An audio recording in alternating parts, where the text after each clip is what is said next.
बबीना विधानसभा क्षेत्र में आने वाले पारीछा स्थित बुंदेलखंड के सबसे बड़े केंद्र के रूप में माने जाने वाले सुगत बुद्ध विहार विपश्यना केंद्र के विकास के लिए लगातार कोशिश कर रहे बबीना विधायक राजीव सिंह पारीछा की कोशिश आखिरकार रंग ले ही आई और इस केंद्र को पर्यटन केंद्र के रूप में विकसित करने के लिए लगभग 2 करोड़ 50 लाख की धनराशि स्वीकृत कर दी गई है। इसके लिए पहली किश्त के रूप में धनराशि भी रिलीज कर दी गई है। इस संबंध में आज पत्रकारों से बातचीत करते हुए बबीना विधायक राजीव सिंह पारीछा ने उनके अनुरोध को स्वीकार करने और क्रियान्वित करने के लिए उत्तर प्रदेश के मुख्यमंत्री तथा पर्यटन मंत्री का आभार जताया है। बबीना विधायक ने कहा कि केंद्र के भदंत कुमार कश्यप महाथेरो द्वारा प्रदेश सरकार से विकास कराने के लिए आग्रह किया गया था, चूँकि यह केंद्र बुंदेलखंड का एकमात्र वृहद बौद्ध विहार है जहाँ पर देश विदेश के बौद्ध अनुयायियों का प्राय आवागमन रहता है, जिनकी सुविधा के लिए यहाँ पर विकास कार्य कराया जाना अति आवश्यक है। इसके सापेक्ष उनके द्वारा विधानसभा में प्रश्न उठाकर मुख्यमंत्री का ध्यान इस ओर आकर्षित कराया गया। साथ ही मुख्यमंत्री पर्यटन एवं संस्कृति मंत्री एवं प्रमुख सचिव पर्यटन एवं संस्कृति विभाग उत्तर प्रदेश लखनऊ से व्यक्तिगत मिलकर यहाँ पर विकास कार्य करवाए जाने के लिए अनुरोध किया गया। इस पर स्थानीय पर्यटन विभाग द्वारा इस बुद्ध विहार पर विकास कार्य करवाए जाने के लिए आग्रह तैयार कर शासन को प्रेषित किया गया था, जिसमें प्रदेश की सरकार द्वारा लगभग 2 करोड़ 47 लाख 33 हजार की धनराशि प्रशासकीय एवं वित्तीय स्वीकृति प्रदान कर प्रथम किश्त के रूप में धनराशि 1 करोड़ 97 लाख रुपए उत्तर प्रदेश राज्य पर्यटन विकास निगम लिमिटेड के पक्ष में अवमुक्त भी कर दी है। इस कार्य की स्वीकृति कराने में अंतर्राष्ट्रीय बौद्ध शोध संस्थान के अध्यक्ष राज्य मंत्री हरगोविंद कुशवाहा का भी विशेष योगदान रहा है। शीघ्र ही बौद्ध विहार पारीछा में विकास कार्य सौंदर्यीकरण का कार्य प्रारंभ होगा। यहाँ विकास कार्य होने से यहाँ पर आने वाले बौद्ध अनुयायियों को होने वाली परेशानियों का सामना नहीं करना पड़ेगा, क्योंकि प्रदेश की योगी की सरकार प्रदेश के हर वर्ग के तीर्थ स्थलों के विकास के लिए प्रतिबद्ध है। इस कार्य की स्वीकृति के लिए उन्होंने प्रदेश के मुख्यमंत्री पर्यटन एवं संस्कृति मंत्री उत्तर प्रदेश प्रमुख सचिव संस्कृति एवं पर्यटन उत्तर प्रदेश सहित स्थानीय जिला प्रशासन का भी आभार व्यक्त किया है।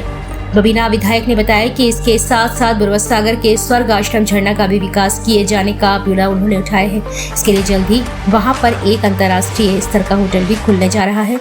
जल्द ही इस केंद्र को भी पर्यटन केंद्र के रूप में विकसित किया जाएगा। और पर्यटन मंत्री जी को विशेष आभार व्यक्त करता हूँ, धन्यवाद देता हूँ कि हमारे पूज्य भंते जी जो लगातार इस केंद्र के विकास के लिए समर्पित हैं और इसमें बहुत बड़ा योगदान हमारे हरगोविंद जी का जो बौद्ध शोध संस्थान के उपाध्यक्ष हैं, इनका भी आशीर्वाद रहा है। पारीछा चूँकि मेरी जन्मभूमि है और भंते जी कुमार कश्यप जो है इनकी कर्म भूमि है।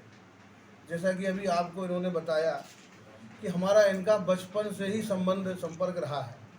बौद्ध विहार बना था, एक लाइन से बौद्ध विहार, मस्जिद और मंदिर, क्योंकि ये पारीछा थर्मल पावर एक सरकारी केंद्र है जहाँ पे बिजली बनाई जाती है, तो वहाँ पे सभी धर्मों के साथ वहाँ पे जहाँ वो अपना नौकरी करते हैं, बिजनेस करते हैं, सभी लोगों के लिए एक साधना का केंद्र, पूजा का केंद्र वहाँ विकसित करने के लिए ज़मीन दी गई थी। लेकिन मैं ये कह सकता हूँ कि भंते जी के प्रयास से ये जो हमारा पारीछा का बौद्ध केंद्र है, जो हमारा मंदिर है बौद्ध विहार जो है, वो बुंदेलखंड का सबसे बड़ा बौद्ध विहार है। इनके व्यक्तिगत प्रयासों से, जनप्रतिनिधियों के सहयोग से, समाज के सहयोग से इतना बड़ा केंद्र और स्वचालित केंद्र, सफल केंद्र, साफ सुथरा केंद्र आप जाके देखें एक बार।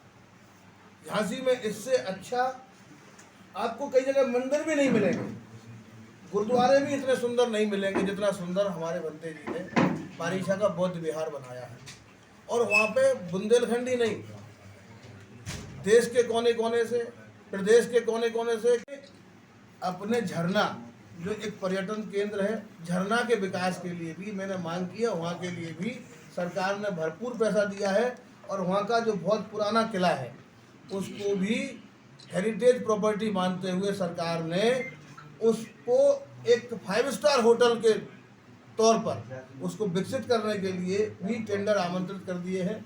बहुत जल्दी कोई बड़ी होटल चेन कंपनी जो होगी, जो पूरे इंटरनेशनल होटल चलाने की जिसको अनुभव है, ऐसी कंपनी उसको टेक ओवर करने वाली है। और एक बुंदेलखंड का एकमात्र होटल फिलहाल अभी सरकार बुंदेलखंड के साथ में बहुत सहृदयता के साथ में काम कर रही है।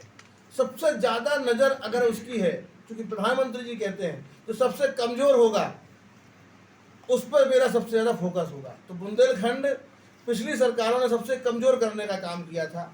हमें खुशी इस बात की है कि चाहे केंद्र की सरकार हो चाहे राज्य की सरकार हो, इनके एजेंडे में बुंदेलखंड है, इनके एजेंडे में, इनकी प्राथमिकता में बुंदेलखंड और झांसी है।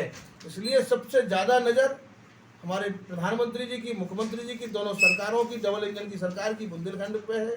और बुंदेलखंड का विकास भी आप अपनी आंखों से देख रहे होंगे। बुंदेलखंड में रोज़ नए नए कुछ ना कुछ हो रहे हैं। चाहे बीडा आया हो, बीडा कोई छोटी मोटी चीज़ नहीं है, हमारे आपके बच्चों के भविष्य के लिए एक तरीके से ये वरदान है।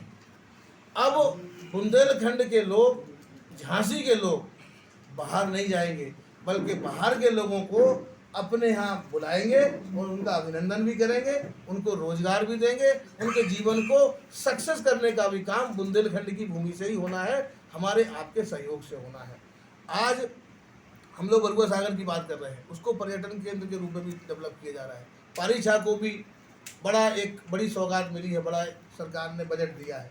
ऐसे तमाम जगह, बीडा हो, चाहे बुंदेलखंड एक्सप्रेस वे हो, चाहे सोलर हब के रूप में बुंदेलखंड को विकसित करना हो, हर घर पानी पहुंचाना हो, ऐसी तमाम योजनाएं, फ्री राशन देना हो, डिफेंस कॉरिडोर हमारे यहाँ, डिफेंस कॉरिडोर की जो हम लोग बात करते हैं, हमारे यहाँ झांसी की बात छोड़ो, बुंदेलखंड की छोड़ो, प्रदेश की छोड़ो, हिंदुस्तान में भी जब भाजपा की सरकार बनी, प्रधानमंत्री नरेंद्र मोदी बने, तो हम लोग डिफेंस के नाम पर बामुश्किल 8-10 हज़ार करोड़ रुपए की चीज़ें ऐसी बनाते थे जो हम निर्यात करते थे, 8-10 हज़ार करोड़ की, और बाकी हम 4-5 लाख करोड़ का हम आयात करते थे। यानी मैक्सिमम हम लोग विदेशों पर निर्भर थे।